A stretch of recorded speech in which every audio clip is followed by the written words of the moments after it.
Hello, welcome everyone. Welcome. Good evening, good morning, and good afternoon to all participants. Thank you for joining us today from different regions and from different time zones. Very happy to have all of you here today with us as we are going to discuss about carbon markets in Indonesia. I will be the facilitator of today's panel session entitled Utilizing Indonesia Carbon Markets to Accelerate Energy Transition. My name is Naritalia Panjaitan, or simply called Narita. I'm a senior consultant at Environmental Resources Management, or ERM. ERM is the largest global pure-play sustainability consultancy, which has been operating in Indonesia and also in Southeast Asia for more than 25 years. Our session today is a prelude event to the launching of B20 Indonesia Legacy Program entitled Carbon Center of Excellence. Now, to understand more about B20 Indonesia program linked to the Carbon Center of Excellence, we will hear the opening remarks directly from the chair of B20 Indonesia, Ibu Shinta Kamdani. And for that, Ibu Shinta, the time and platform are all yours for the opening remarks. Thank you very much, Natalia. Good evening from Jakarta, ladies and gentlemen. B20 Indonesia process, which has started actually since January this year, to achieve the vision of advancing innovative, inclusive, and collaborative growth is almost coming to an end. Many meeting, consensus events, and outcomes have been made by B20 Indonesia, 7 task forces, and Action Council, as well as the International Advocacy Caucus. Policy recommendation of the task forces and the council have been concluded, shared and advocated to all relevant working groups and stakeholders of the G20. Advocacy events and roadshow, which also serve to build awareness of B20 Indonesia's effort, disseminating our outcomes and consolidate supports from business community in the G20 countries also have been concluded. B20 communique, which is made to highlight the collective aspiration of the B20 communities in facing global economic challenges, is being finalized to be shared and adopted by the G20 leaders at the culmination of the B20 Indonesia presidency, the B20 Indonesia Summit, which will be held in Bali on the 13th and 14th of November, less than 2 weeks from now. Although B20 Indonesia is slowly but surely will come to an end, it does not necessarily mean that all issues that B20 Indonesia tried to address in our presidency through our policy recommendation to the G20 will be magically solved and secured. Persistent global issues such as green transition to mitigate climate crisis will still need to be addressed consistently beyond B20 Indonesia presidency. We are also challenged to take actions on the recommendations that B20 Indonesia has made and making concrete contributions within our own capacity to solve the pressing global issues we are under. It is for these purposes that B20 Indonesia does not stop at creating actionable policy recommendations to be adopted by the G20 leaders as the basis of economic cooperation they have made in the G20 forum. Like all other previous B20 presidencies, B20 Indonesia goes beyond our duty in representing economic policy interests of the G20 business community and making initiative to create programs which are intended to pragmatically achieve our vision primarily in the 3 focus areas, namely acceleration to green transition, creating economic inclusivity, and ensuring equitable access to healthcare. Ladies and gentlemen, B20 Indonesia has a total of 4 programs within the key focus area, which we call the legacy program. Why a legacy program? It is simply because B20 Indonesia aimed that the programs could continue to drive international collaboration to achieve the 3 focus areas and create benefits to B20 communities long after our own presidency, making them our legacy to the global community. Carbon Center of Excellence is B20 Legacy Program, which is dedicated to assist businesses and relevant stakeholders to accelerate green transition, primarily by tapping into carbon trade. The Carbon COE Legacy Program is inspired by policy recommendation created by the Trade and Investment Task Force, Energy Sustainability and Climate Task Force, as well as the Integrity and Compliance Task Force of the B20. The task force recognized that carbon market is an important part of green transition efforts. Although countries develop and regulate carbon markets differently, and not all of them agree to cross-border carbon trade, carbon market and carbon trade are recognized as an alternative source of financing green transition in complementary to direct investment, taxation, or policy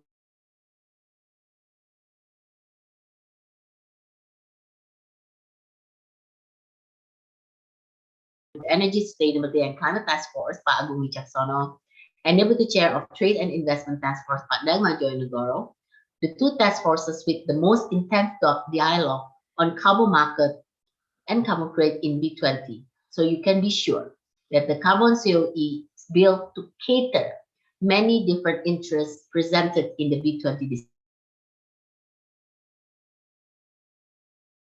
Who wish to seek the potential and tap into the benefit of carbon market by entering into carbon trade or deepening their participation in the carbon market.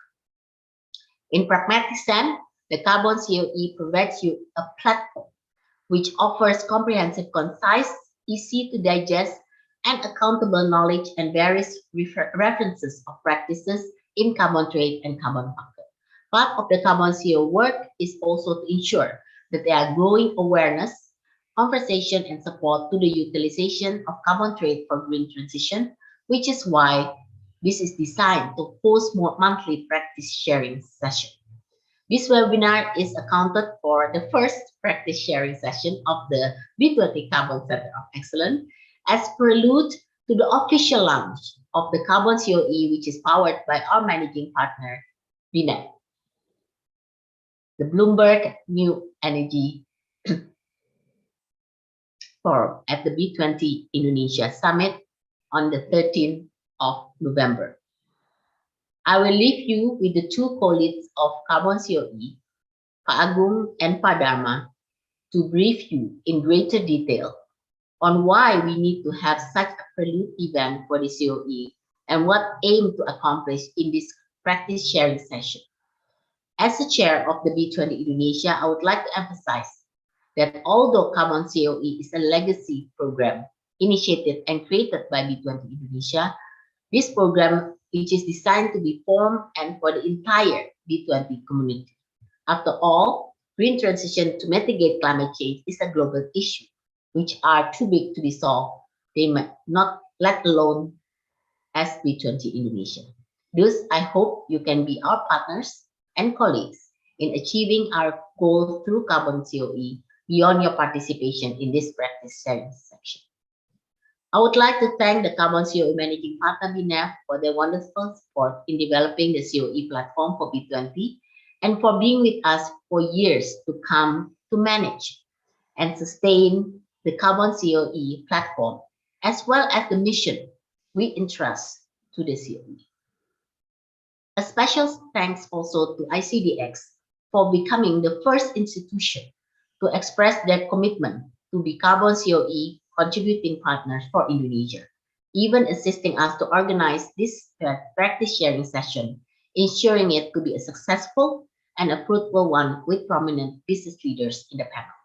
Last but not least, I would like to also convey my greatest appreciation to the distinguished speakers and resource persons attending today.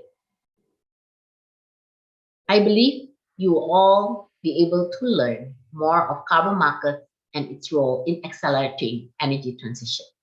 Please make use of this practice sharing session to learn about carbon market potential for the energy transition. Do not hesitate to interact and inquire these expert practitioners in carbon market and be part of the B20 Carbon COE to empower others to benefit from the carbon market. With this, I wish you a fruitful discussion in the first practice sharing session of the B20 Carbon Center of Excellence. Thank you very much. Thank you very much, Ibu Shinta, for the opening remarks. As mentioned by Ibu Shinta, this session, the first practice session, is held by Indonesia Commodity and Derivatives Exchange, or ICDX, and Bloomberg NEF. And therefore, to set the scene of the discussion, we will hear from Pak Megan Wijaya, the President Director of ICDX. Good evening, ladies and gentlemen, and distinguished speakers. Ibu Shinta Kamdani, Chair of B20 Indonesia, Bapak Dharma Joyonegoro, Deputy Chair of B20 Indonesia Task Force of Trade and Investment, Ms. Victoria Cumming, Head of Global Policy of BNEF, Bapak Ahmad Yuniarto, CEO of PT Pertamina Geothermal Energy, Ms. Paula Kowarski, VP of Sustainability of Raizen, Bapak Darsono Hartono, CEO of PT Rimbah Makmur Utama, and also Mr. Joel Scriven, Manager of Indonesia Shell Nature-Based Solutions. It is an honor for me to be able to greet all of you in the webinar Utilizing Indonesia's Carbon Market to Accelerate Energy Transition.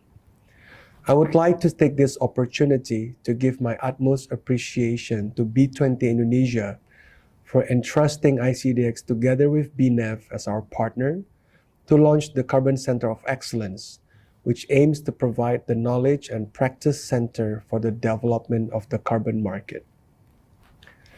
At this moment, I would like to begin my remarks with the importance of having a well-organized carbon market infrastructure. Indonesia has a short-term, new and renewable energy target of 23% in its national energy mix by 2025 and 31% in 2050. To achieve the target, Indonesia officially launched the G20 Energy Transition Legacy program to seek common understanding and learning from the best practice from the G20 countries members to accelerate the energy transition program. Of course, one of the things that supports the energy transition is the availability of the funding mechanism.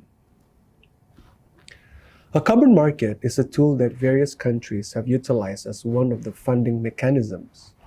In the long term, the carbon market will become an important market-based instrument for industries to accelerate the adaptation of renewable energy and as a means to recover their investments. Businesses that need to buy the credits but did not invest in updating their equipment will see that the production process is more costly to operate given the need to purchase credits to emit more greenhouse gases that had not been mitigated or controlled in its processes.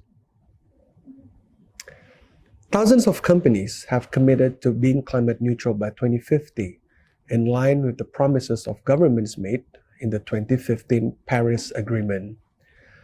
However, in most cases, these companies will not be able to change their technology solutions to such an extent that they will no longer emit greenhouse gases.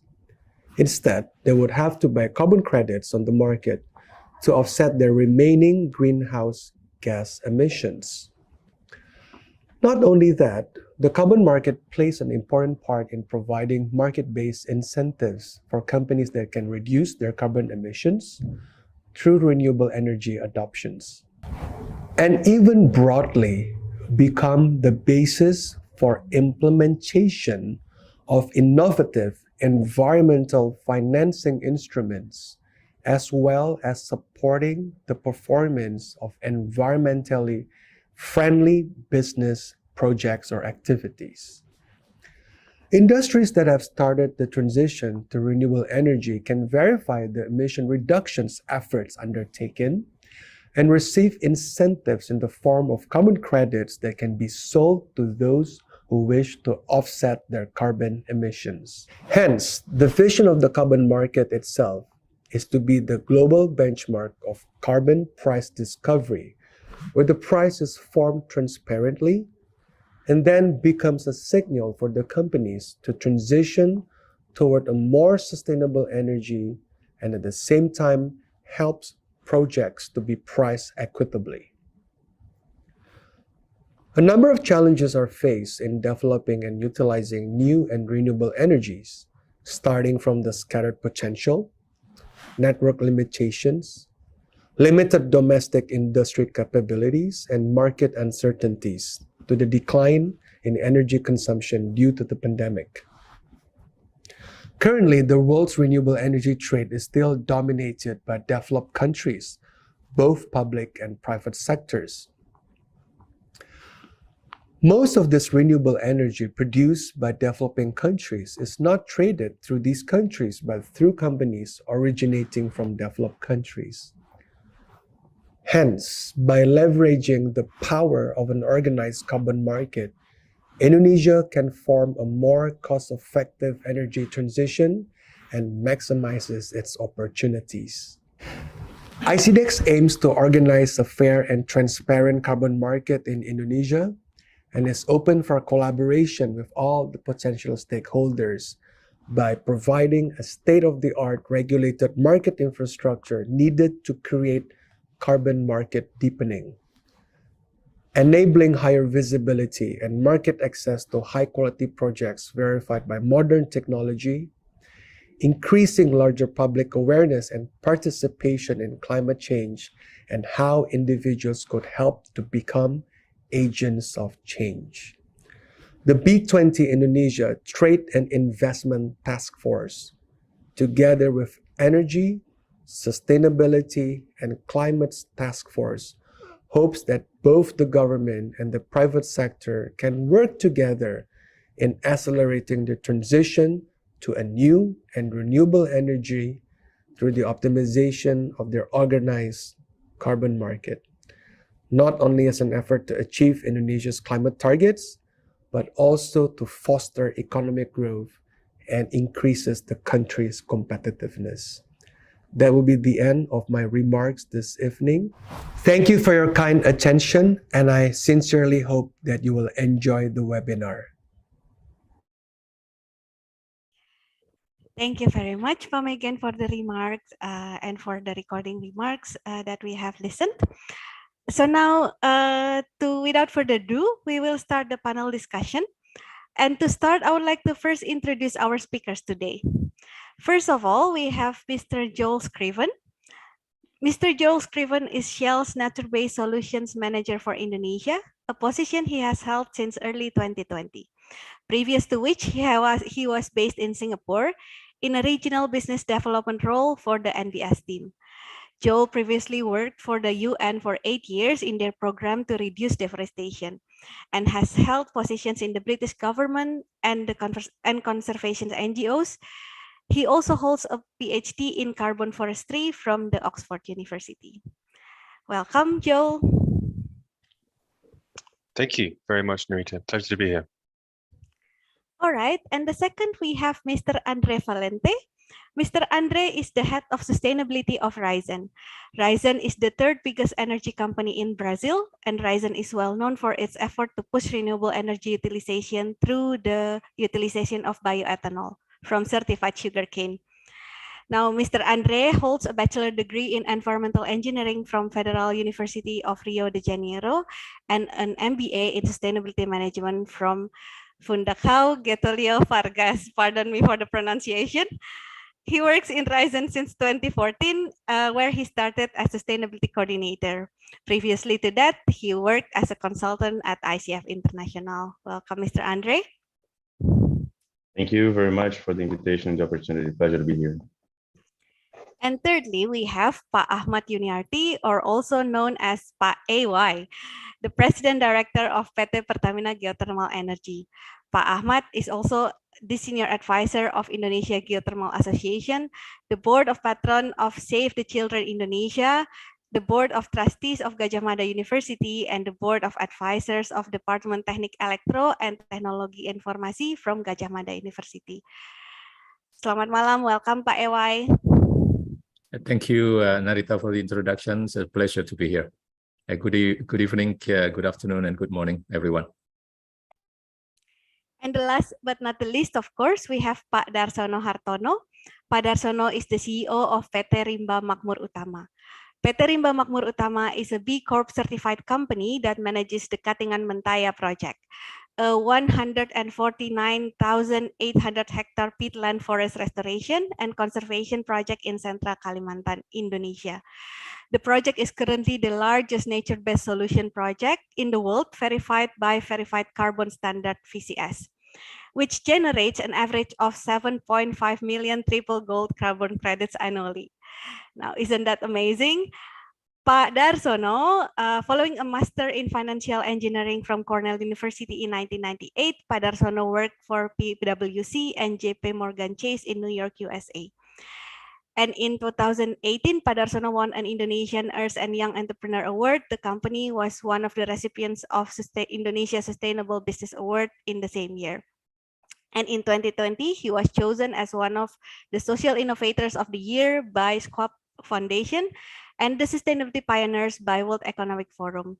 He was selected as the YPO Global Impact Award winner in 2022.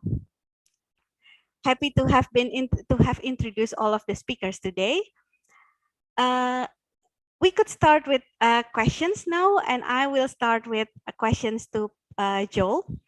First of all, about Shell and the ambition that Shell has for its climate target. So we understand that Shell has the ambition and the strategy to reduce 50% of its absolute emission by 2030 and become net zero in 2050.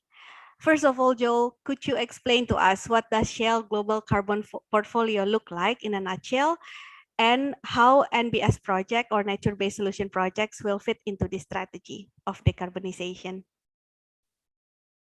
Sure. Thanks so much, Narita. And again, thank you for the invitation and everyone's time to have this discussion. So let me just start off by taking a step back and echoing what one of the panelists said. So what came through from Shinta's opening remarks was really the pressing global nature of climate change and how all solutions need to be brought into use in order to address it effectively.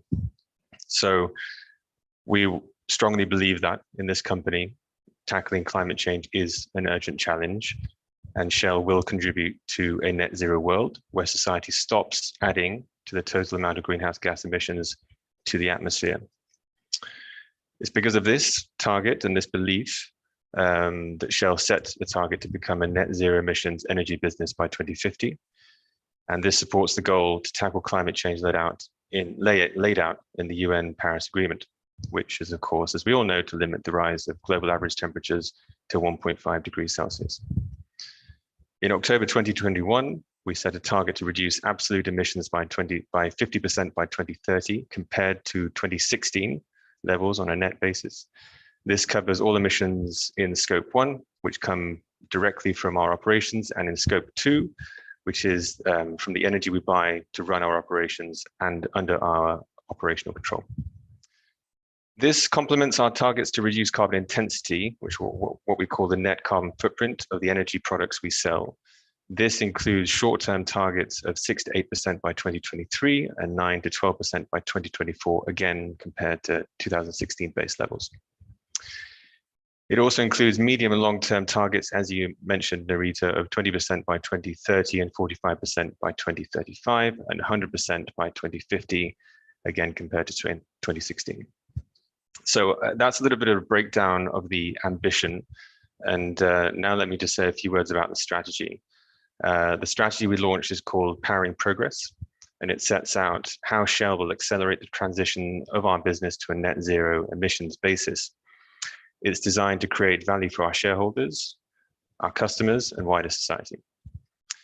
Powering Progress has 4 main goals in support of our purpose, which is to provide more and cleaner energy solutions. So these 4 are: Powering Progress generates value for shareholders. It provides the financial strength to transform our company as the world makes the transition to cleaner energy. It focuses on working with our customers and across sectors to accelerate the transition to net zero emissions in step with society.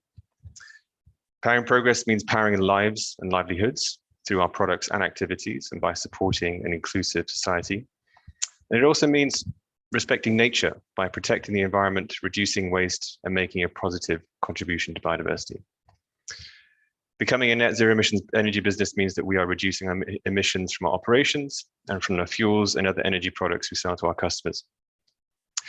We believe that our total oil production peaked in 2019, and we expect our oil production to gradually decline by 1 to 2% a year until 2030.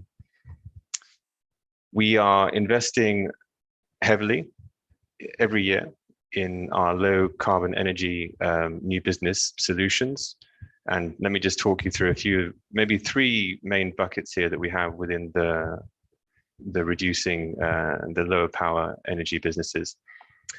The first one is the lower carbon business is doubling electricity sold. So really the company is moving to become more of a power company and deliver electricity from renewable energy sources to millions of households worldwide. We're also setting up and operating millions of EV, electric vehicle charging points. At the same time, there's the second bucket, let's call it, which is the low carbon fuels, such as biofuels and hydrogen. We will be producing 8 times more low carbon fuels than today by 2030, and increasing low carbon fuel sales within around 10% of transport fuels, up from 3% in 2020. Finally, before I get on to nature-based solutions, we're also investing in carbon capture and storage. And we are targeting around 25 million tons per annum of carbon capture and storage by 2035. Okay, so then on to nature-based solutions, which is another important pillar of our strategy. And the framing for this, as I mentioned before, is that every solution is needed. I've been through the various different energy solutions that we're investing in, from wind and solar to biofuel, electric vehicles and hydrogen, but we can also help nature to play a bigger role. Using nature to capture and store carbon dioxide presents an immediate opportunity, and that's really the point here. It can remove CO2 from the atmosphere, while other low carbon solutions are deployed at scale or compensate for emissions that cannot be avoided. Nature-based solutions, it's a bit of a jargony term, so let's define it. It can be defined as actions to protect, sustainably manage, and restore natural or modified ecosystems that address societal challenges effectively and adaptively, simultaneously providing human well-being and biodiversity benefits. We are investing to protect and enhance natural ecosystems that capture CO2 emissions, benefit local communities, and improve biodiversity. We use the carbon credits that these projects generate to help customers decarbonize by compensating for their emissions. To help us do that, we buy carbon credits generated by projects that protect nature and restore the environment. We also invest directly in natural ecosystems to restore the supply, to increase the supply, of carbon credits, and to help meet growing demand of the customers. We're investing in nature-based solutions projects that work with ecosystems such as forests, grasslands, wetlands, coastal zones, and projects that improve agricultural sustainability. So it's not just about planting trees as much as people might think it is the full remit across nature and land use. These nature-based solutions projects absorb more CO2 or prevent the release of greenhouse gases, while also delivering benefits to local communities and biodiversity in their surrounding areas. Carbon credits are one of the mechanisms for investing in these nature-based solutions projects, with each ton of CO2 stored or avoided by a project generating 1 carbon credit, which can be sold to fund the project as it continues to protect, sustainably manage, or restore nature. When investing in projects, we make long-term commitments, leveraging Shell's scale to help realize nature's potential in tackling climate change. We work closely with project developers, local communities, governments, NGOs, and other experts that ensure that we make a difference. A couple of our targets here, or the parameters that we use for our investment, we are targeting the generation of 120 million tons per annum of carbon credits generated through our nature-based solutions investments by 2030. And I also want to really highlight our focus on quality. we set a high bar on quality carbon credits, which we believe is fundamental not only for our strategy, for the growth of the sector as well. So let me stop there. I'm happy to take any questions or any follow-up discussion around that. Thank you. Thank you very much, Joel, for the elaborate answer. Perhaps one more question is about Indonesia in particular. So what do you think the specificities of Indonesia would play a role here in terms of helping Shell or supporting Shell in their decarbonization strategy? Yeah, thanks, Narita. And I'm hugely committed to the role Indonesia can play because I think it is significant. And I think Indonesia is uniquely placed to play a role in my company's transition, but also more widely in that of others and of the country's strategies and objectives itself and of the Paris Agreement and so on. And this is because of its potential for nature-based solutions through its ecosystems, very carbon dense and vast nature, peatlands, mangroves that it possesses, as well as the policy frameworks which are expected to be conducive to environmental conservation and restoration and allow for investment and generation of revenue through the sale of carbon credits. The government is setting ambitious emission reduction plans and putting in place policies and systems to facilitate this kind of implementation, including a carbon tax and rules of trading, which I imagine we might hear more about on this in this session. In return, and equally, I also see a major opportunity for Indonesia to attract investment for supporting the achievements of its NDC and promoting ecosystem conservation and restoration via the voluntary carbon market, which I think can be a real engine to finance outcomes that will benefit the government, communities, and deliver revenue at the local scale. I will stop there. Thank you. Thank you very much, Joel, for the explanation and happy to hear the answer. Perhaps now I will move to Pak Ewy. As the CEO of PT Geothermal Energy, Pertamina Geothermal Energy, Pak. Pak, could you explain a little bit to us about how does geothermal fit in the grand roadmap of Indonesia climate target? That's the first. And secondly, of course, to Pertamina as the group. Please, Pak. Narita, thank you. That's a very interesting and relevant questions.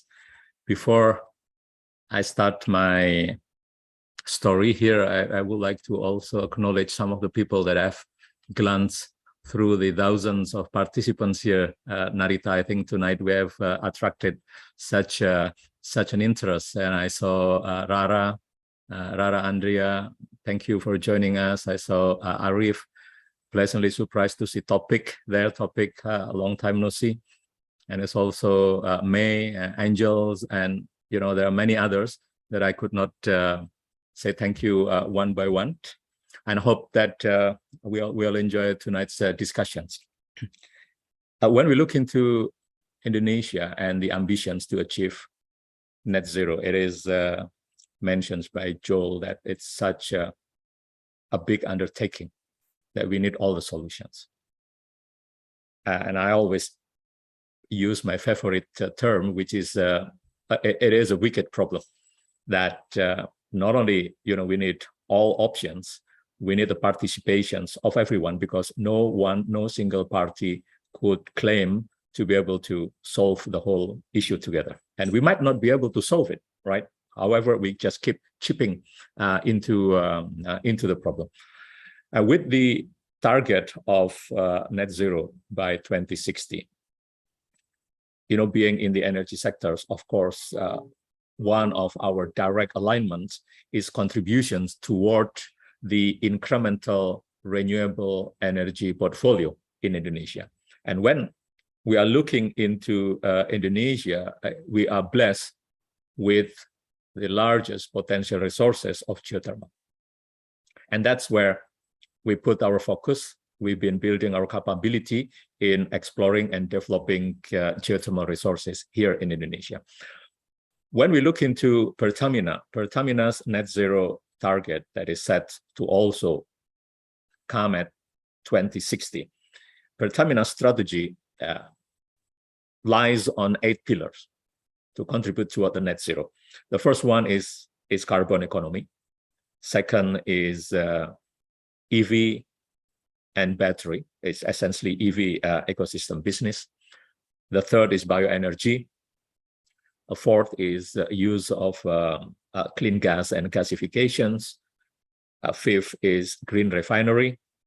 And then sixth is renewable energy portfolio. And then seventh is clean and green hydrogens. And then last but not least is geothermal. So that's where we see our contributions. And for Pertamina Geothermal Energy, we see our future not as a bigger geothermal company, Narita, but we see our role, our relevance in the future is in the effort of decarbonizations, in making impact to be the catalyst of decarbonization, be it nationally or globally. So today, we create value out of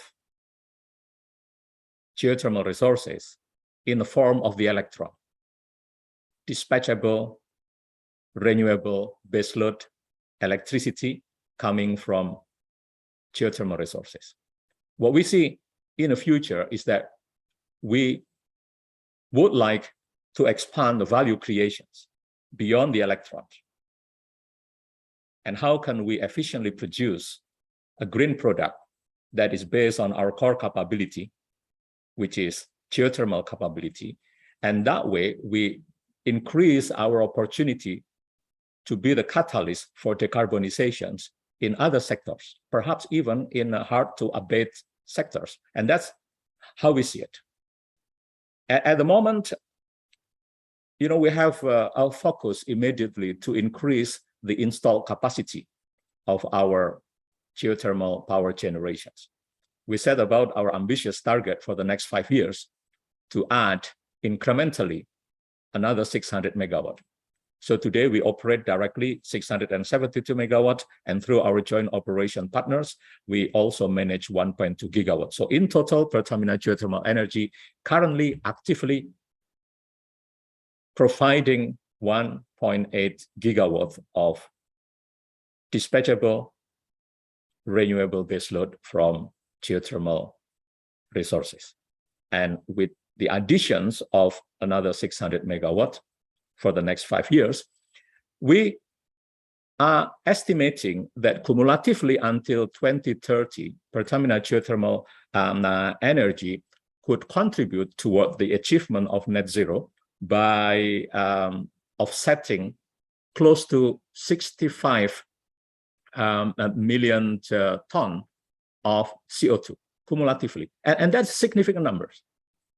And then when we look into the expansions from the electron, we are looking into beyond electricity. We are looking into producing a green product, the like of a green hydrogens or a green feedstock, green ammonia, green methanol, for example, based on geothermal resources, looking into carbon storage in geothermal area through mineralizations, for example.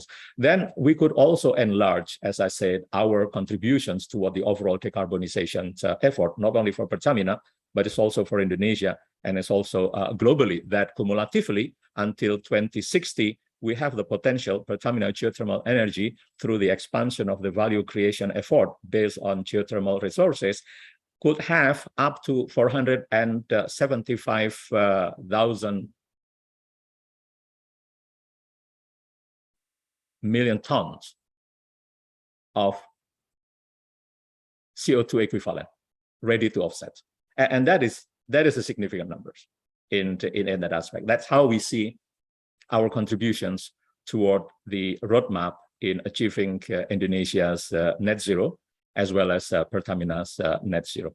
We're going to stay focused in our core capability, which is geothermal resources development. However, we're going to expand the value creations and the value chains from geothermal resources.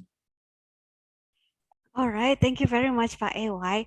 A follow-up question, Pak, and linking to our topic today, it's about carbon markets. how do you see carbon markets would fit into this expansion strategy? Where do you see it coming from? Thank you. That's another $1 million question, literally, Narita. Yeah, actually, Pertamina geothermal energy, not a lot of people are aware of it, but we have been actively involved in a carbon market since way back in 2009, 2010. You know that the portfolio of Pertamina geothermal energy has been verified through clean development mechanisms, through gold standard, VCS, verified carbon standard, and the latest one, we have also our facility that is certified through Viera system. So that's a 5 internationally recognizable carbon verification system, right? That we have done that, and thus far we have been participating in voluntary carbon market. So of course, you know, the flip side of it is that we don't have a direct control over the value of our carbon because we are at the mercy of the agents in this aspect, right? But you know, from one of our facility this year, we realized up to 600,000 euros worth of carbon credit based on our vintage carbon, verified vintage carbon. So you see that it's actually makes sense, and it's very, very relevant for the future of Pertamina geothermal energy to have an impact on the whole carbon economy. And this is a new economy. We are building our capability here as well, and the potential is huge because if we are talking about say a carbon a price of $2, say $2, right? With the potential cumulative carbon offsetting potentials that we have, and that is actually a huge value. You know, in 2060, cumulatively, it could be close to $1.5 billion worth of carbon economy. And that's the reason also why we say that the future of Pertamina geothermal energy is in decarbonizations. And that's also a realization that is actually Indonesia has a potential to be the powerhouse globally as the source of a carbon credit. And that cannot be underestimated. So while at the moment we have no choice but to participate in other countries' voluntary carbon market, I think the development of a national carbon market ecosystem with all the required policy framework is very, very important, because then, you know, we have to put together all the thinking, all the resources here to make sure that we get the best value for us, for Indonesia, out of that potential in the new economy, in carbon economy, from having a different source of carbon credit from Indonesia. And from us, our contributions will be a carbon offsetting value from geothermal resources and the value creations based on that. Thank you very much, Fa, for the very valuable insights. I believe there are many young participants here now noting down what they will do next after the graduation of their university or their next job, because that we really need to really build in our carbon markets and infrastructure, yeah, Pak. All right, so now we have listened to the Shell as international energy company and also Pertamina as national Indonesia energy company. I would like to go then to Brazil, virtually, of course, through a conversation with Mr. Andre. All right, so my first question, Mr. Andre, thank you very much for being here. First, we would like to hear a little bit more about Raízen's strategy to decarbonize the transportation sector in Brazil, the progress, and of course, what are the challenges and the levers that actually make the progress happen. Okay, thank you very much for the question. I don't know how familiar everyone is with Raízen. Raízen is the largest energy company in Brazil, the third largest company in the country. And our mission is to reshape the future of energy. And it's an ambitious statement, but I'd say we're on track for that. Transportation sector is naturally a key part of this journey for us, not only due to transportation sector's share in global emissions, of course, but also considering our position as leading sugarcane ethanol producers and second largest fuel distributor in Brazil. And in that context, we've recently upgraded our public commitment on climate change, and they now represent a very objective translation of our decarbonization strategy. There are 4 work streams. And so first, we're in the decade of action. So we work hard to boost our renewable energy offerings. Every additional megajoule counts when we need to displace fossil energy. So we'll nearly double the amount of energy we produce by 2030. That's actual energy production, new energy entering the system. This is not related to trading or distribution, so that's important. Second, we'll make sure our ethanol has the lowest carbon footprint as possible. We all know there's no such thing as a zero emission solution. Biofuels, solar panels, electric vehicles, every solution has a carbon footprint to manage, and the lower the life cycle emissions, the bigger the actual emission displacement impact. So sugarcane ethanol in Brazil is already amongst the lowest footprint in all renewables ecosystem. It reduces roughly 80% of the emissions when compared to gasoline, but we'll still cut our ethanol's carbon footprint by 20% by 2030. Third, we need to show the world that decarbonization is necessary, but it's also profitable. It will only be sustainable if we can prove it as a good business model. So we've been managing to do so, but we've formally set an EBITDA commitment. So by 2030, we'll keep a minimum of 80% of our adjusted EBITDA coming from renewables businesses. And it's likely that most of this will be sustained by our decarbonization solutions for transportation sector, especially when it comes to hard to abate sectors, moving towards ethanol solutions and the scaling up of our second generation ethanol platform. And last but not least, we're committed to helping our value chain reducing their emissions as well. So we'll do this as a consequence of the previous targets, but we understood it was crucial to set a target that was focused on scope 3 to make it clear that where our minds were. So by 2030, all of our energy offerings, regardless of where we are placed in the value chain, will have its emissions intensity reduced in 10%. So that translates into a simple statement: we'll grow, hopefully a lot, but we must grow in a way that we are always becoming greener by the day. So that's the boundaries that we've set for Raízen's ambitions. And you mentioned about progress. I'd say we're doing great in all work streams. I invite everyone to follow our performance on our website. There's a ESG tab in which you can see how we're performing under every commitment. But I'd highlight the success case for second generation ethanol. Raízen has been the first company to unlock this beautiful technology in large scale and produce more ethanol out of waste of a gas, which has a much lower carbon footprint. We're already going for fast for plants number 2 and 3 with a bold goal of reaching 20 over the next 8 years. So I'd say it's a symbol of the strategy that I've just described, and it's performing really well. Thank you very much. And the next question will be, what do you think are the supporting elements in terms of, for example, regulatory frameworks from the government of Brazil to enable the progress? And then how do they come into play for the bioethanol initiatives?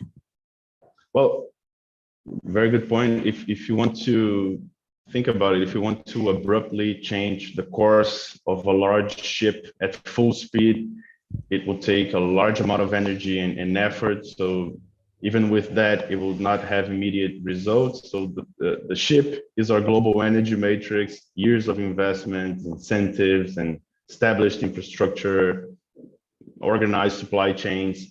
But those are coming with several different types of costs to society and for governments as a consequence. So Brazilian government understood that decades ago, and saw the potential it had to both decarbonize its economy and improve our energy security by boosting the role of ethanol in our energy matrix. So actually, most people associate the success case to ethanol in Brazil, but the gold mine is actually one step before in the value chain. It's actually sugarcane as a feedstock.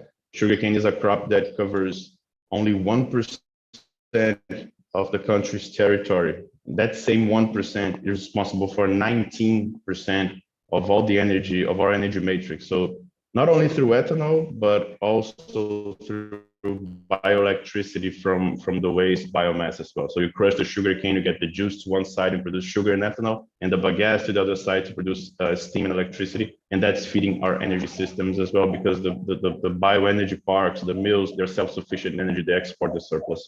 So that's huge. You dedicate only 1% of your land to get nearly a fifth of every megajoule your country needs without depending on anyone. So, but it gets better, because that same 1% also makes Brazil the largest sugar producer in the world. So that's food, fuel, dispatchable electricity, and energy security with the same small piece of land.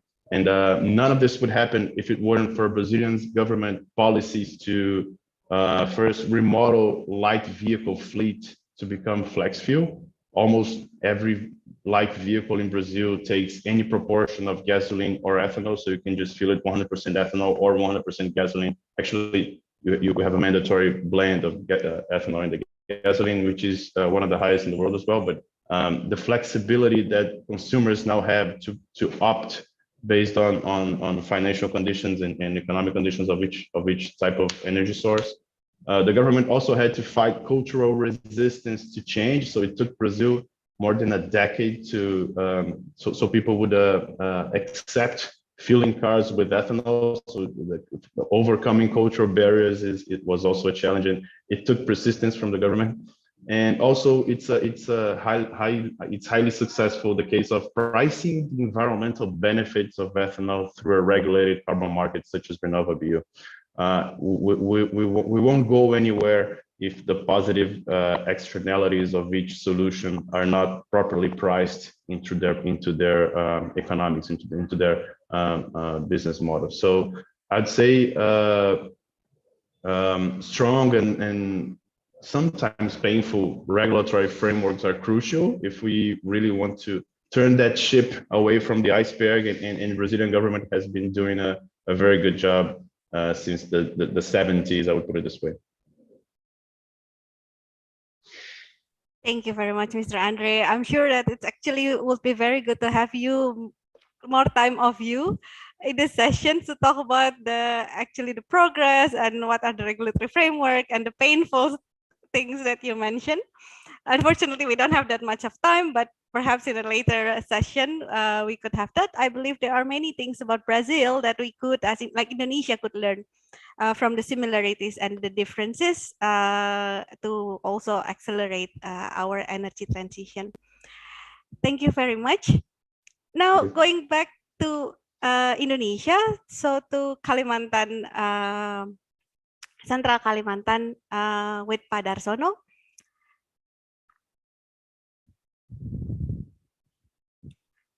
Pak Darsono, thank you very much for being here today, Pak. My first question, Pak, perhaps a little bit of introduction of the Katingan Mentaya project, and now that it has become one of the NBS carbon projects in the spotlight that everybody is talking about. And what do you think is the role of carbon removal from nature-based solution would play in terms of Indonesia decarbonization strategy? Thank you, Narita. Good morning, good afternoon, and good evening for all of you. It's an honor to be here with everybody, all the qualified panelists.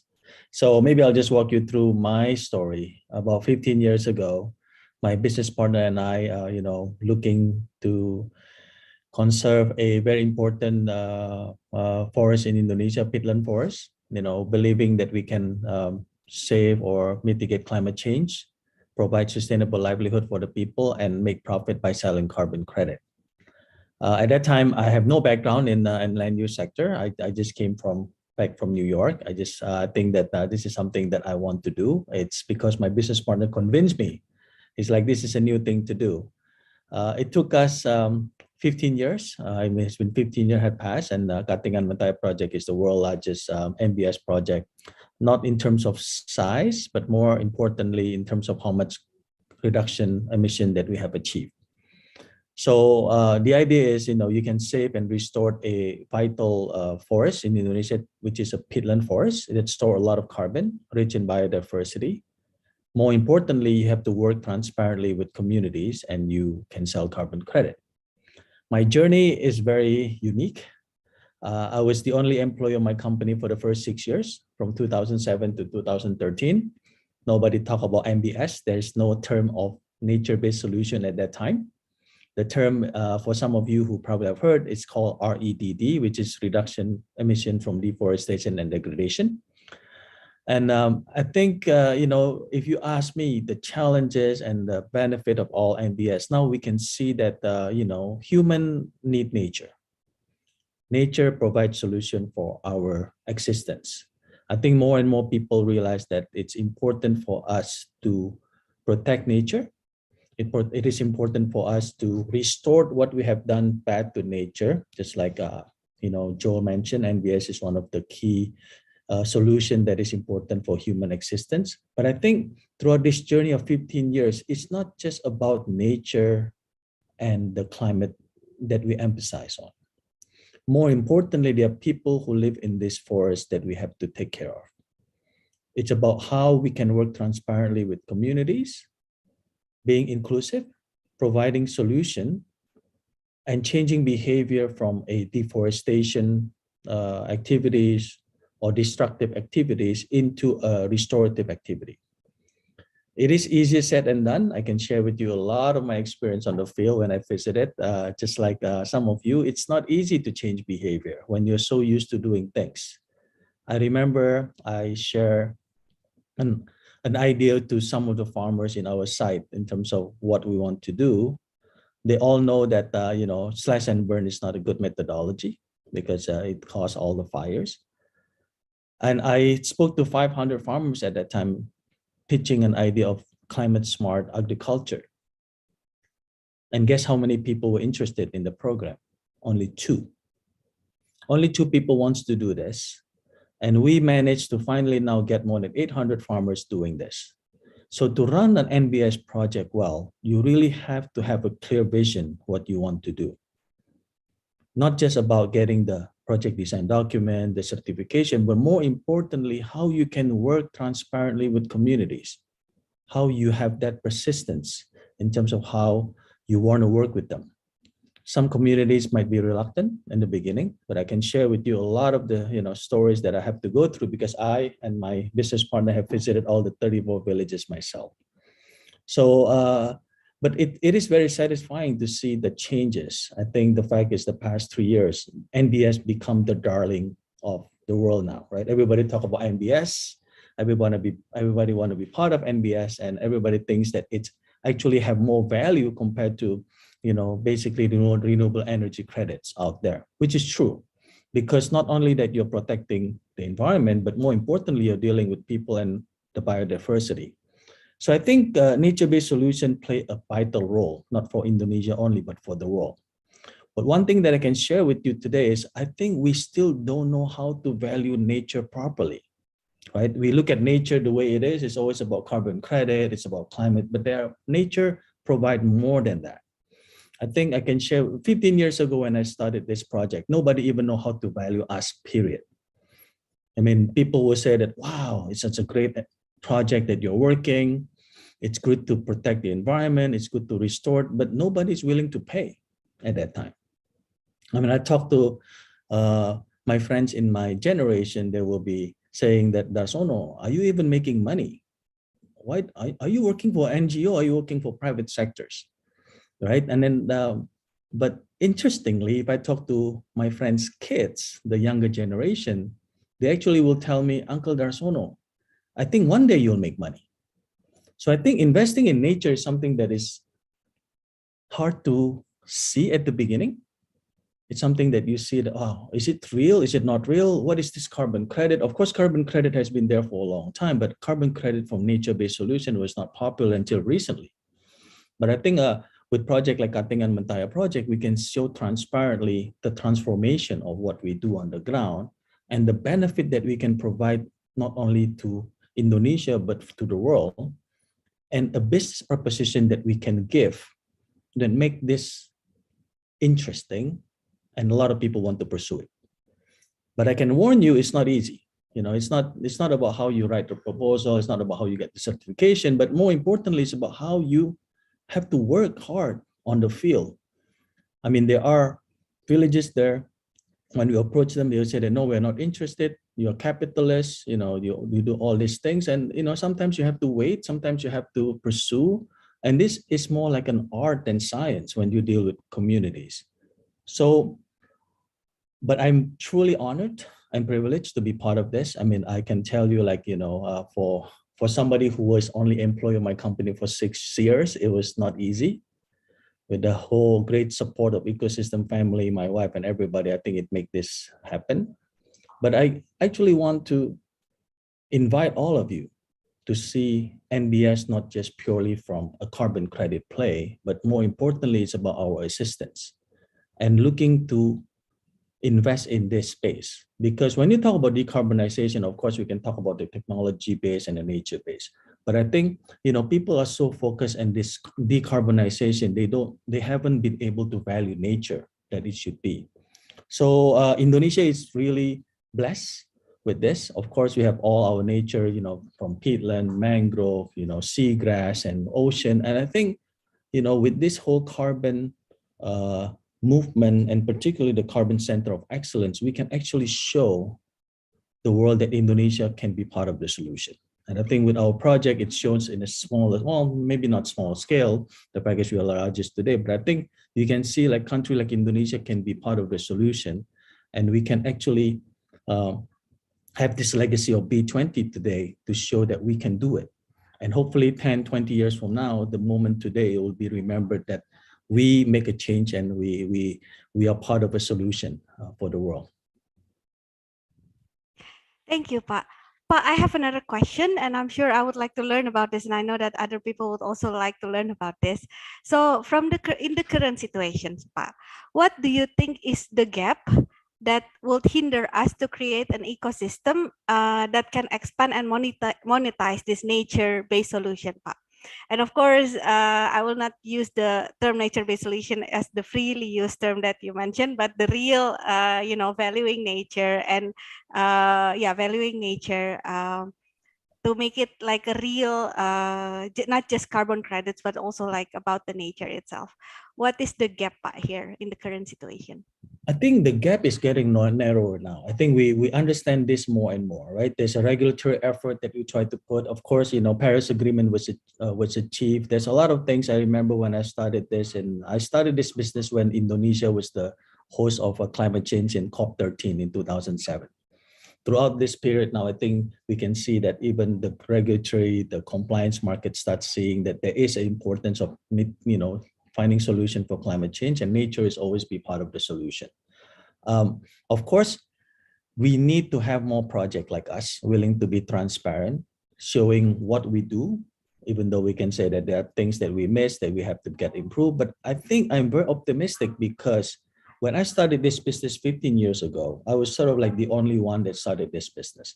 But if you look at the past 2-3 years, there are actually a lot of technology company, a lot of climate tech, what do you call it, climate tech company, were born to monitor what we do, to see that we can do this better, they can help us enhance what we do. And I really think that this ecosystem is needed in order for us to achieve that. In order for us to achieve this and being able to value nature correctly, few things have to happen.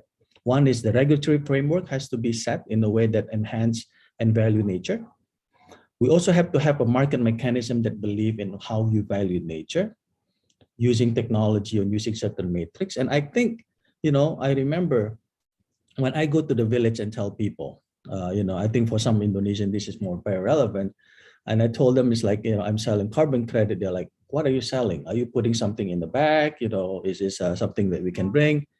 I think nobody understands it. But I remember when I go to the village, I share a story about how we can actually buy telephone credit today.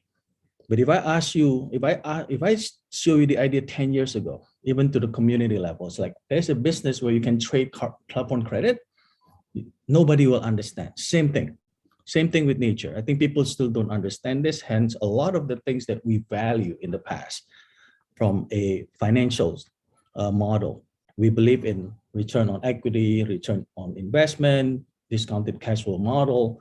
But I think we still don't understand how to value nature in terms of the benefit and the impact that we created.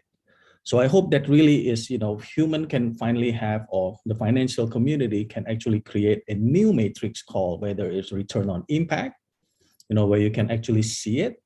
And I think with technology, you can actually measure this, not only from the climate change, looking at the trees, but more importantly, the social impact and the benefit that you can get. I'm really looking forward to a lot of technology company today willing to share our project as a place to actually try this out and see if we can create and figure out how we can define as well as measured return, social return.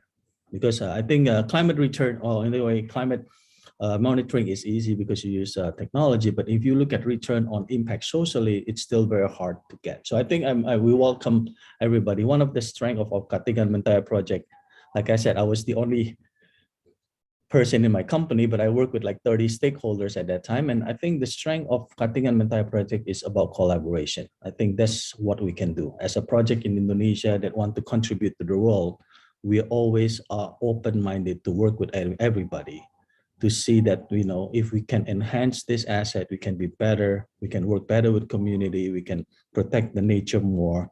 And more importantly, if we can value it better, I think we are here to offer that and to share it to the world. All right, thank you very much, Pak Darsono. We have received many questions actually from all participants, and they're all, I think, good questions. So it's very difficult to choose which one I will bring up to the floor here. So it's a bit difficult. So I will have one last questions to all speakers here. While the participants who have been posting questions, thank you very much. We as the organizer will go through the questions, of course, and it could be used actually for the next session, practice sharing session, for your very valuable questions. Now, my last question to all the speakers is, what development do you wish to see? So what development do you wish to see in the global and national carbon markets? Maybe I can start first with Pak Ewai. Narita, thank you. And I think the biggest modulator of all is, of course, the set of motivating and affirmative policy or regulation. I think that's very, very important. You can see a lot of factors, but the biggest modulators will be a very good set of a policy framework. And we cannot forget as well in capability development. I think everyone needs to invest in developing the competencies and capability on activities related to carbon economy. What we always ask people to see transitions, whether it is climate transitions or energy transitions, there are more than enough challenges. However, there always be an opportunities, and in here there are value to be created for Indonesia out of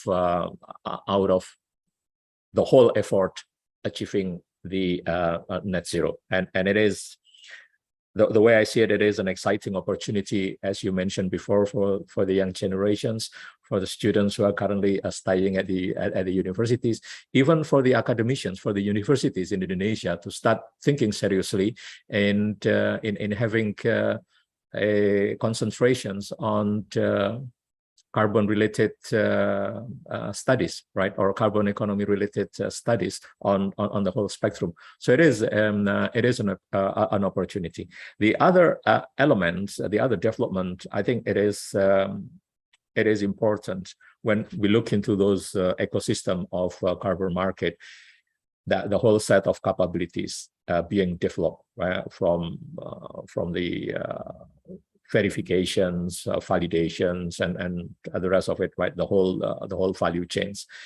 Currently, it takes quite some time. It takes years. I think with advance of technologies and with a good measures in developing capability, Indonesia and some of the organization in Indonesia will definitely be able to step up and champion that.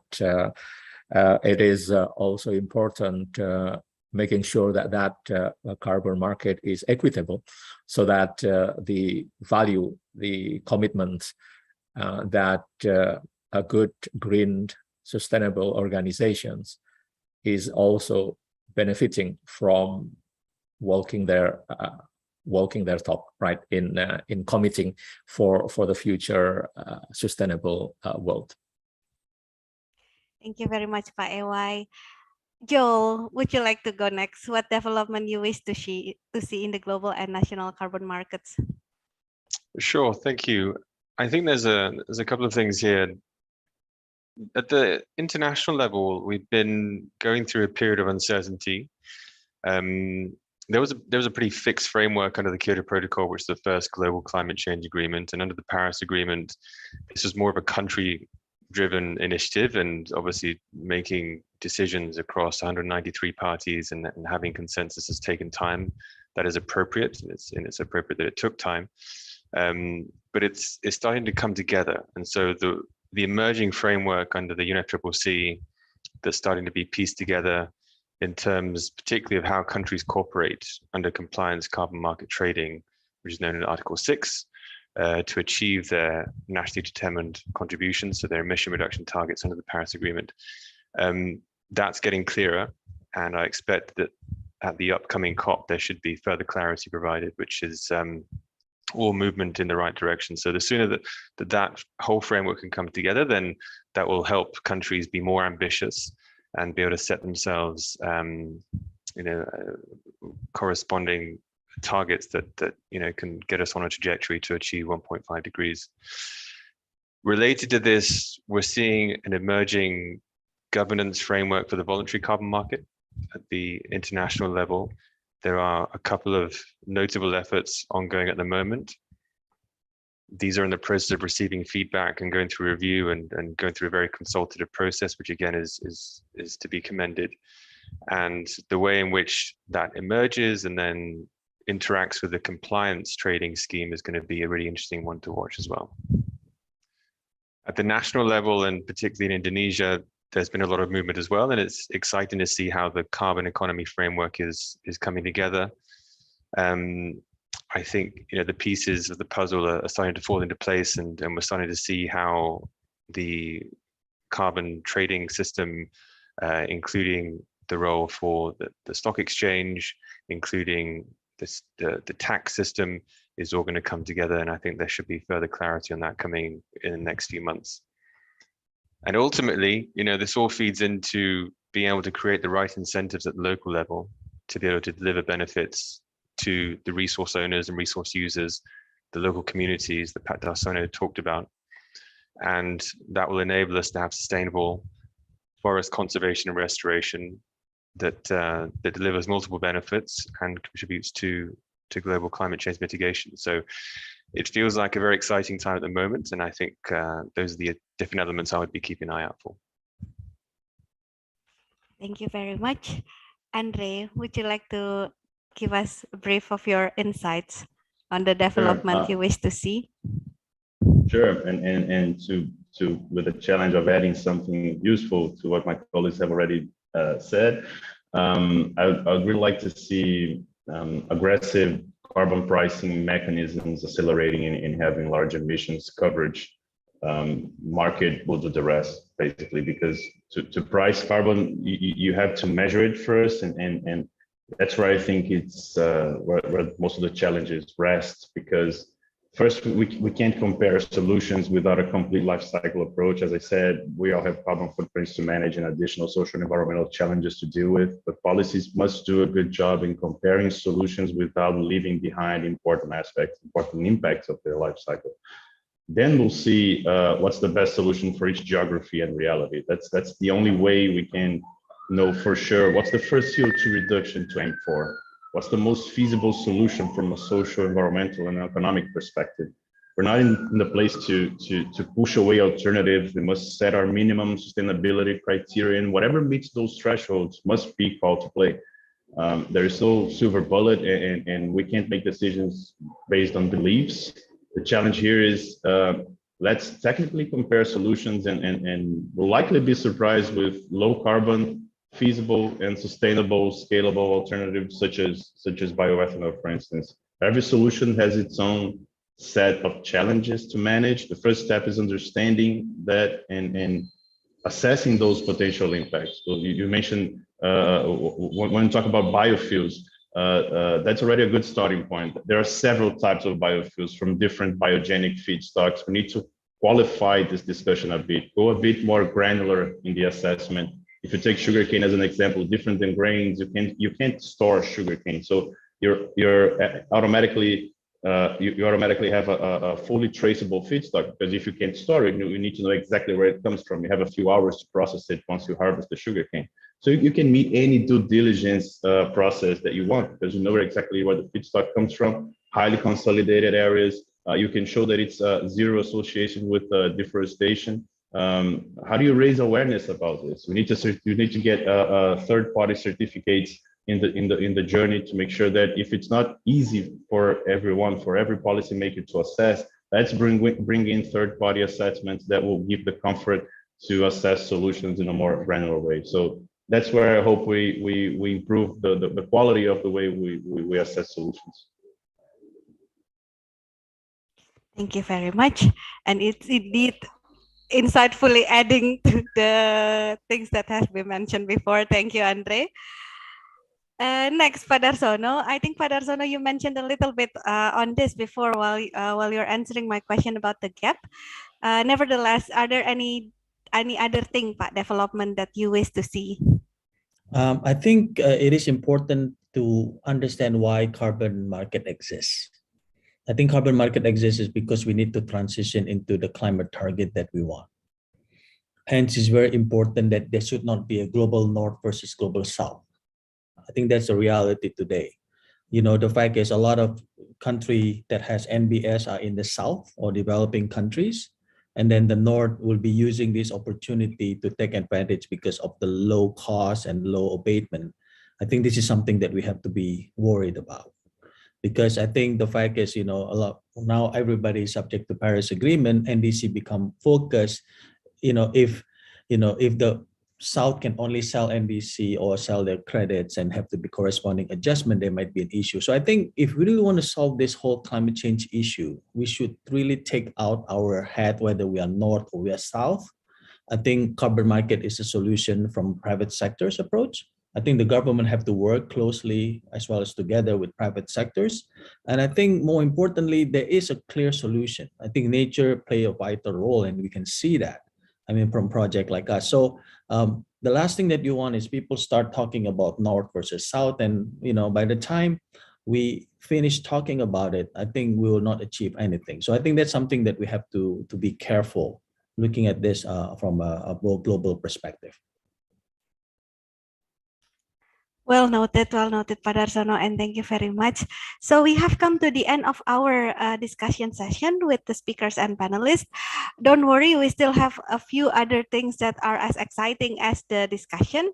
But before I give to Bloomberg NEF and Pak Agung for the demo of Carbon Center of Excellence, I would like to invite all the speakers to turn on the camera, and also Ibu Shinta, and also Pak Agung Wicaksono, Pak Dharma Joyonegoro, and also Victoria from Bloomberg.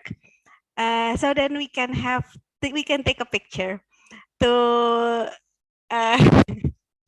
to make sure that we put this monumental moment on the screen, and we can remember the day when the first practice sharing session of the B20 legacy. I will give it to the ICDX team to take a picture and give us a clue whether we have taken the picture or not. Please, ICDX team. Yes, okay. So yeah, say cheese. Okay, wait for Pak Dharma. Everybody, sorry. Yes. Okay, everyone. Yep, all taken. Thank you very much. All right, thank you very much, ICDX team. All right, so thank you very much for the panelists and active participations and the questions from all participants. Thank you very much. Again, as mentioned, we didn't have time to go through all the questions. However, nevertheless, of course, we'll go through the questions after this session, and hopefully that we can answer your questions perhaps in the next session. And now we will still have a few informative insights coming to this session. That is a demo and explanation about the Carbon Pledge and Carbon Center of Excellence Knowledge Hub. So first will be Carbon Pledge, and for that I give the platform to Pak Agung Wicaksono. Please, Pak. Thank you, Narita. Good evening, good morning, good afternoon, everyone. I think I'm here basically just being an appetizer after a very, palatable main menu of carbon market that you've learned from the expert. Because my role tonight is about presenting the rationale. Why do we have tonight, and why do we have the legacy that B20 will bring, which is the Carbon Center of Excellence. So in the next slide, please. I'm here speaking on behalf of my colleagues, Pak Dharma Joyanegoro, who is also with us tonight.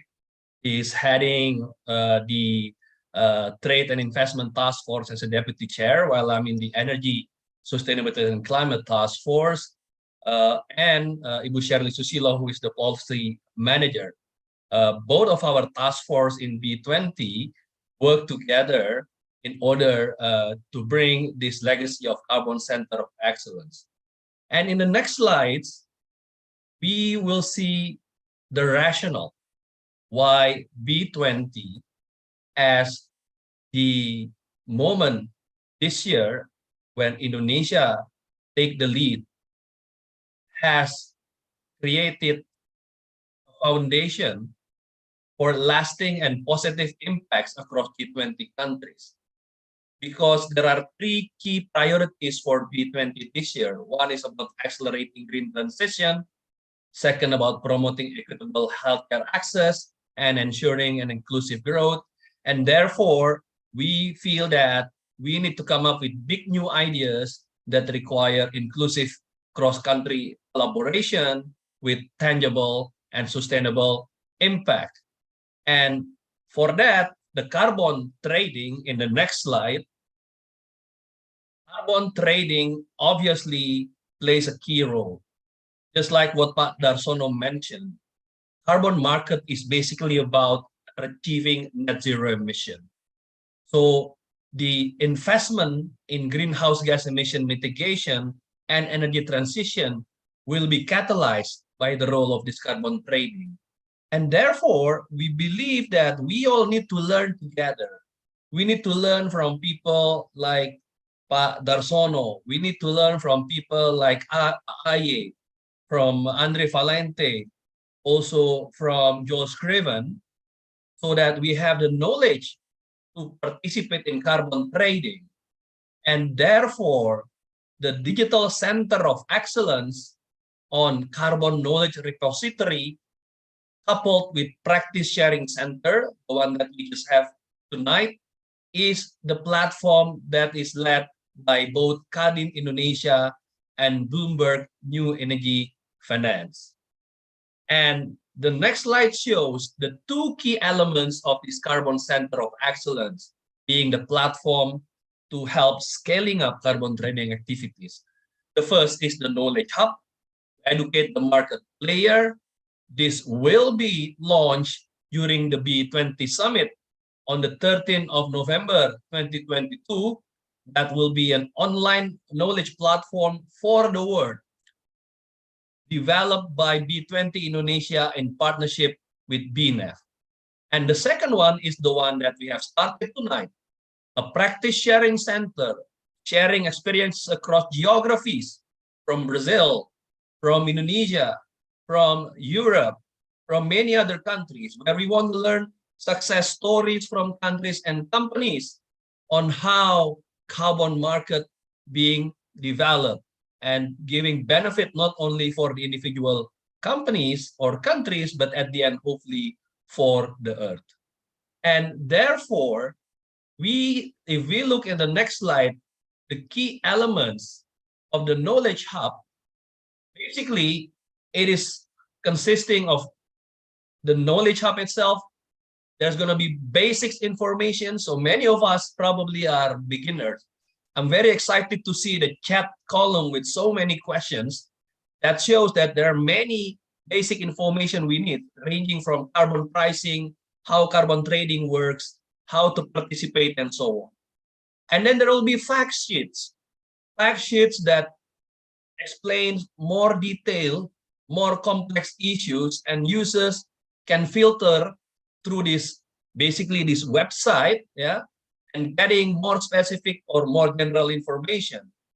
And what will be very valuable also is there are going to be stories like the Antingan Metaya project, stories like geothermal, stories like bioethanol from sugar canes coming from contributors that will be in this knowledge hub and we will learn from. And of course, at the end, there will be glossary, dictionary for us to understand better the terminology. And then if you dig further on that, in the next slide, the story that you can look at can be coming from the market perspective, or can be even more specific about company strategies. I'm sure many of you would like to know more, for example, how Raizen developed the strategies on that. But also there could be case studies, examples where a company has purchased carbon offsets to support a particular initiative, and also how companies have created carbon offsets, for example, in emerging Asia. So these three stories that you will learn from the Knowledge Hub. And in the next slide, you see this is what is happening tonight as an appetizer. So we see many speakers tonight, but later on in the practice sharing center, we'll have speakers speaking in more detail, one keynote speaker per session for 1 whole hour. You'll be able to dig further, dig more, and probably we'll have this at least one session per quarter. And speakers can come from companies, from voluntary carbon market exchange, and also especially from the B20 task force team. Tonight we have Raizen, and we hope Raizen will also be part of the contributing partner of this. We will have other companies also. We have tonight Pertamina. Hopefully we'll have Sinopec from China, MHI from Japan, NG from Europe, many other countries who are in our task force of B20. The next slide will show how the governance of this Carbon Center of Excellence platform, B20 Indonesia with Karin, together with Bloomberg New Energy Finance, will be the managing partners. They are the hosts. They are the parents of this entity that will manage this. But this will grow further if there are contributing partners. And here you see a potential number of companies, including potentially your companies, who can be contributing partners. What do you contribute? Basically, the stories, the success stories that can be put as a lessons for everybody. And your logo will appear in that website, and you will have a pledge being signed, and that will be announced during the B20 Summit. You can also be supporting partners. You can be part of the Carbon Knowledge Hub You can have your logo also appear, but probably you are not yet at the level to share the story about the contribution, but over time we all will grow together to make this carbon market solution for the world. So in the next steps we'll see, we hope that we can continue discussion or provide your level of support and pledge to support this B20 Carbon Center of Excellence. You can scan the QR code there to get the expression of interest form. And in the next slide, you will see later how the expression of interest will be transformed into a pledge, where we will see the mission and the commitment of this Carbon Center of Excellence together with the list and logo of companies, of organizations who are committed to work together in achieving and developing knowledge, practice sharing, so that this platform can expand to the world in creating a carbon market. At last, in the final slide, we hope to see your name of the company in the Carbon COE pledge statement, committed to take an active role in the B20 Carbon Center of Excellence by contributing to the Knowledge Hub and the Best Practice Sharing Center, so that carbon market worldwide will be the mechanism to drive the decarbonization. And with that, I will deliver this to my colleague, Victoria Cunningham from BNEF, to show how the Carbon Center of Excellence looks like. Thank you very much. Thank you very much, Pago. Let me just share my screen.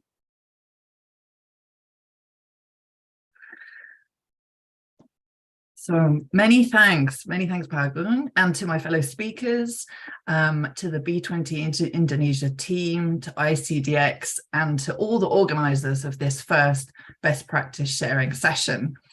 So many people on the B20 task forces and the wider team have really done some really great work on this important initiative. And we at Bloomberg NEF are delighted to be working with B20 Indonesia and Kadin to build this B20 legacy program on the carbon markets. So I'm Victoria Cumming. I'm head of global policy at Bloomberg NEF. For those of you who are familiar with the group, Bloomberg NEF is the strategic research arm of Bloomberg LP. And we cover the commodity markets around the world, including carbon, and the technologies driving the transition to a low carbon economy. As Pago mentioned, a key component of the Carbon Center of Excellence is the Carbon Knowledge Hub. And I'd like to give you a sneak preview today. Please note that the website is a work in progress, so forgive us for any teething problems. It's going to be launched at B20 Summit on the 13th of November. So the Carbon Knowledge Hub is a fully public web platform that provides companies and policymakers with the knowledge and insights that they need to understand and take advantage of the carbon markets. We're seeing, as many of the panelists have already said, we're seeing more and more governments and companies turning to the carbon markets as a way to meet their climate targets. And as a result, the value of these markets and therefore the opportunities are also on the rise. But the world of carbon trading can be tricky to navigate. It has many policies and mechanisms and asset types and different types of participants, not to mention an abundance of jargon and acronyms. And while there's some information already out there, this often only relates to part of the market, or it's targeted at a certain type of user. And sometimes it's hard to know if that information is reliable. So our aim with the Carbon Knowledge Hub is to provide much needed transparency and credibility through the use of primers, in-depth fact sheets, and other resources that we've written at Bloomberg NEF. So you can start off, for the very beginners, is the basics section. So this explains the fundamentals of how carbon pricing works, the difference between a market and a tax, and the different types of emissions trading scheme. the current status of both compliance and voluntary markets, what the aims of carbon pricing are and where we've seen effects, and kind of the different participants who are involved in these systems. So for the more knowledgeable user, we have the fact sheet section. So this is where you can find concise explanations of key topics that relate to both the compliance or the voluntary carbon markets. For example, we've heard various speakers mention Article 6, so the global market mechanisms that are under development, how an emissions cap works, carbon leakage, and import tariffs. What are the kind of various options for policymakers to implement mechanisms to stabilize carbon markets? So if we go into one here, you can see that even for the very time-sensitive user, they can jump straight to the key message, which gives them the overall kind of messages within the fact sheet itself. And then we use graphics to illustrate the points. If I go back here to the fact sheet section, you can filter between different types of markets, so whether it's voluntary or compliance markets you're interested in, or if you're interested in certain types of participants. So for example, policymakers can filter themselves. And then in the fact sheets themselves, you'll see that some of the terms are highlighted in blue here. And that's because, as Paolo mentioned, we have a glossary or a dictionary. So you can just click on one of those terms and it takes you to the definition. It also, if, for example, in the case of carbon leakage, we have a fact sheet that is on that particular topic, it also has the link to the fact sheet, so it takes you back. The other really important part of the site is kind of divided into two. So it's the partners and the stories. So partners, there are lots of organizations that have contributed to creating this Carbon Center of Excellence and Knowledge Hub. So we explain some of them here. For example, who are the managing partners? What about then the contributing partners and then supporting partners? So these are essentially two levels of engagement for third parties that we have. The starting level is supporting partners. So these are companies that would like to show their support for the development of the carbon markets, and they think that the Carbon Knowledge Hub is a good idea. They will provide their logos, and then these logos will appear on this page here. And then the next step up is to provide what we call a story. So we can go to the section here is a dedicated story. So this is really where we can see the experiences of existing experts in the carbon markets. So whether they provide a thought piece or a report that they'd like to have on this platform, or they can do an interview with our news team at Bloomberg NEF. And then these will appear here. We just got an example here so far, but we do have quite a few contributing partners and supporting partners that have signed up, both local organization companies, but also globally as well. And that really is provides a kind of a snapshot of how the Knowledge Hub will work. The other thing to flag is that when we have videos, there will also be a video link here. So for example, this practice sharing session, the video of that will be available on the Carbon Knowledge Hub. And the last thing I wanted to really flag was to say that we'll be hosting the Bloomberg NEF Summit in Bali on November the 12th in collaboration with Ibu Shinta and B20 in Kadin. And there we'll have a lot of discussions and panels about the carbon markets, the net zero transition for Indonesia. And so many thanks to the organizers of this session. It's a really great start to the Best Practice Center. And we look forward to seeing many of you at the BNF and the B20 summits over the next days.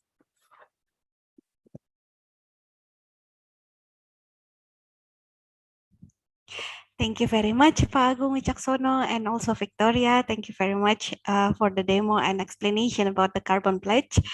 Hoping that this will further move the stakeholders on this and then start moving things, knowledge sharing, understanding about carbon markets and the terms that is related to that.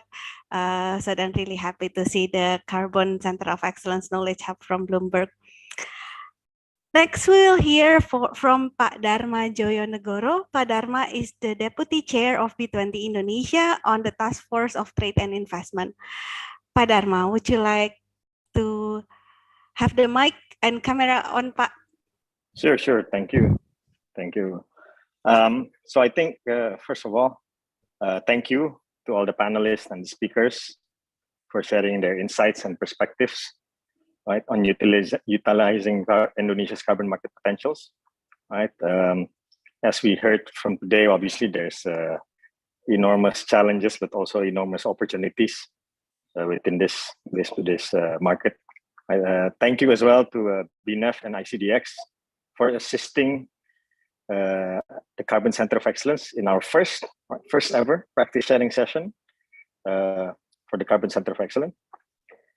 Thank you everyone who's here.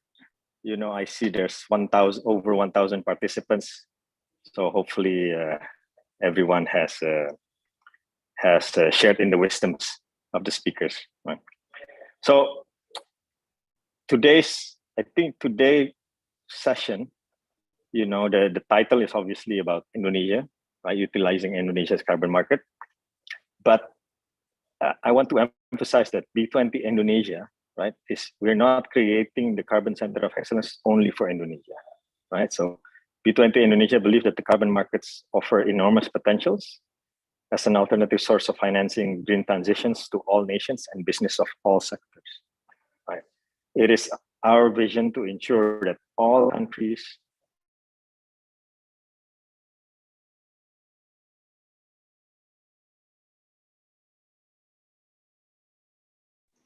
Sorry, I dropped off, I think. Yeah, sorry. So as I was saying, you know, it's our vision that this is for all countries and all businesses and all relevant stakeholders to tap into these opportunities, right? For accelerating the green transition before the climate change becomes irreversible to the detrimental effects of our economic growth and our planet. Now, the second point I want to make that we also understand that the carbon markets are developed, shaped, and utilized differently across countries, right? We don't believe that there's a single practice that is universally correct because of the socio-economic context or how climate change affects businesses and communities. So we understand that we need to navigate, each country will probably need to navigate the carbon markets differently, but at the same time, we want everyone to move in the same direction and utilize it towards our common goals, right? In becoming a net zero global economy.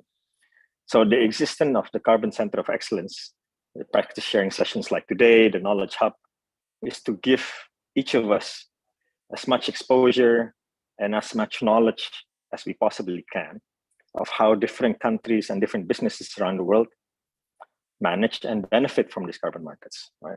Specifically the voluntary carbon market to aid each of us in our green transition efforts. And hopefully through this, you know, each of us will then find the strategies and actions that will be most suitable to in tapping the benefits of carbon market. As Pak Agung explained earlier, right? The B20 Carbon Center of Excellence is a platform for all of us, right? To empower all of us, to empower each other in this journey together, right? It's a knowledge hub platform. It's a practice sharing sessions. And while we're providing the house, so to speak, right, in the focal point, basically the success of this Carbon Center of Excellence is also to each of us, right? We cannot truly be excellent without your support and active participation. So therefore, I would like to again reiterate Pak Agung's invitation that everyone to participate and to contribute to the B20 Carbon Center of Excellence. As a last word, I think the Carbon Sector Excellence powered by Kadin Indonesia and BNEF will go live and will be officially launched in the B20 Summit on the 13th of November. We look forward to your participation. We look forward to your contribution so we can all accelerate the green transition via the carbon market into the future. So together, let's all make this great. Thank you.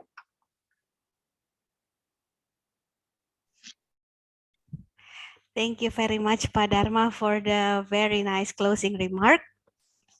So with that, we have come to the end of the session today.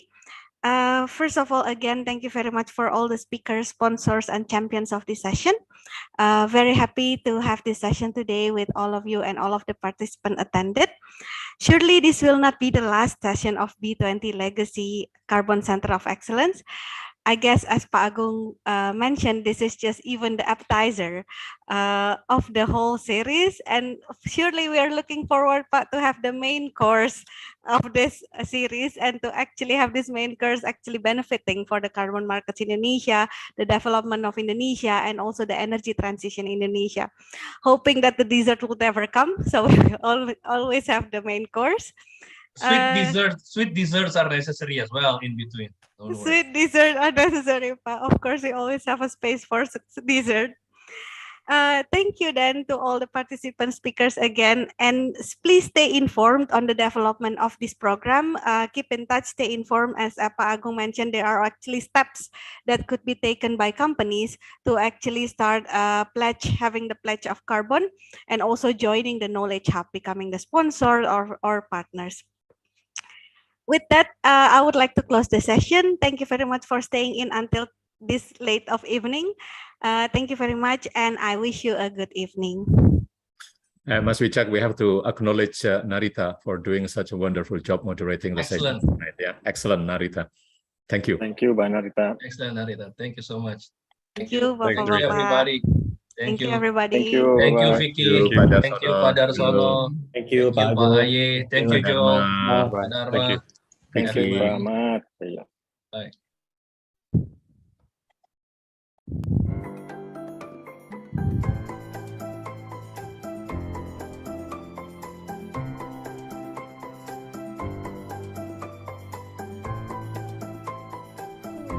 Kalau batu baratnya habis, kita nyalain listrik dari apa?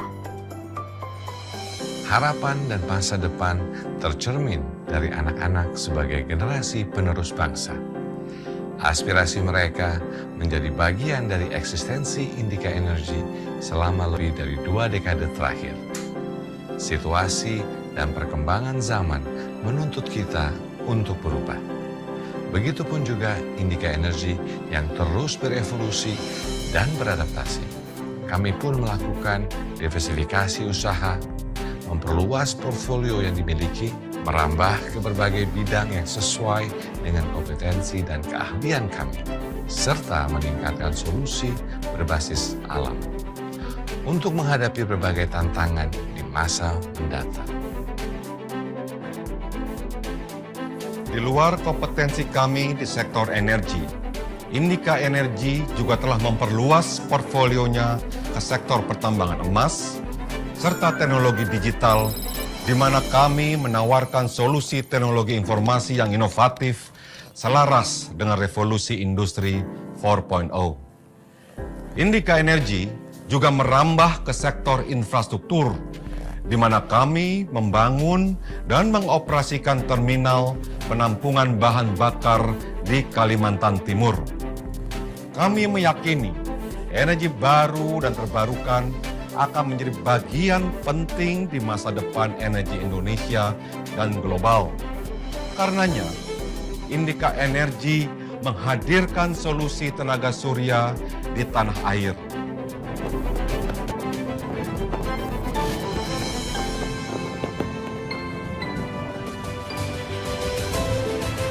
Memegang teguh prinsip keberlanjutan, keberadaan kami tak hanya untuk berkontribusi memajukan ekonomi negeri.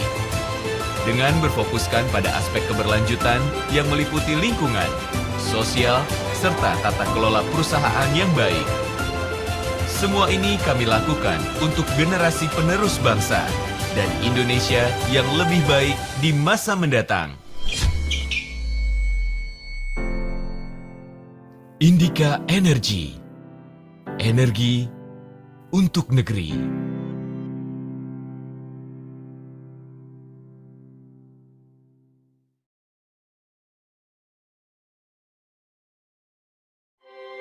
Inspired by the everlasting golden rays of the sun, which gives light and life, Eka Cipta Wijaya began his business, now known as Sinar Mas, in the city of Makassar in 1938. Fueled by the founder's passion and indomitable spirit, Sinar Mas has now flourished into 7 main pillars of business that provide products and services to cater to daily necessities. First, Asia Pulp and Paper. Paper has become an integral part of daily life, from stationery to food packaging. To cater to this demand, Asia Pulp and Paper, Sinar Mas or APP, Sinar Mas, produces paper pulp, paper, tissue and plastic packaging, with sales to over 150 countries, while applying principles of sustainable forest management. Second, agribusiness and food. To cater to the demand for high-quality food and nutrition, Sinar Mas Agribusiness and Food has successfully produced high-quality palm oil derivatives. Sinar Mas, through Golden Agri Resources, operates integrated palm oil estates, which focus on sustainable production of palm oil, while increasing production of high value-added goods, such as biodiesel, a renewable and sustainable fuel. Third, Sinar Mas Land. Everyone aspires to have a nice and comfortable home. Sinar Mas, through Sinar Mas Land, which operates in the developer and real estate sector, has developed a number of successful integrated towns and smart cities. Sinar Mas Land also develops hotel, industrial and business districts, as well as trade and shopping centers in Indonesia, other Asian countries and Europe. Fourth, financial services. Economic activities are part and parcel of our everyday lives. Sinar Mas, through Sinar Mas Financial Services, provides various services, which include insurance, securities, multi-finance, banking, and other services to provide integrated solutions for the community. Fifth, communication and technology. Likewise, communication has become an indispensable part of everyday life. In the telecommunications sector, SmartFriend has emerged as the leading provider for telecommunications services, including cellular data. Furthermore, the arrival of My Republic has enhanced its offering with the provision of triple play services.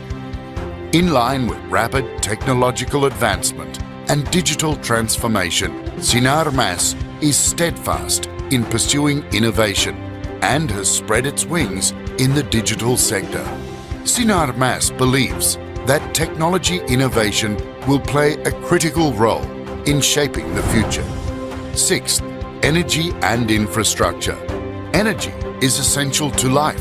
For this reason, Sinar Mas Energy and Infrastructure is a business pillar engaged in electricity generation, coal mining and trading, infrastructure and multimedia. 7. Healthcare. Sinar Mas continues to strengthen its commitment in the healthcare sector.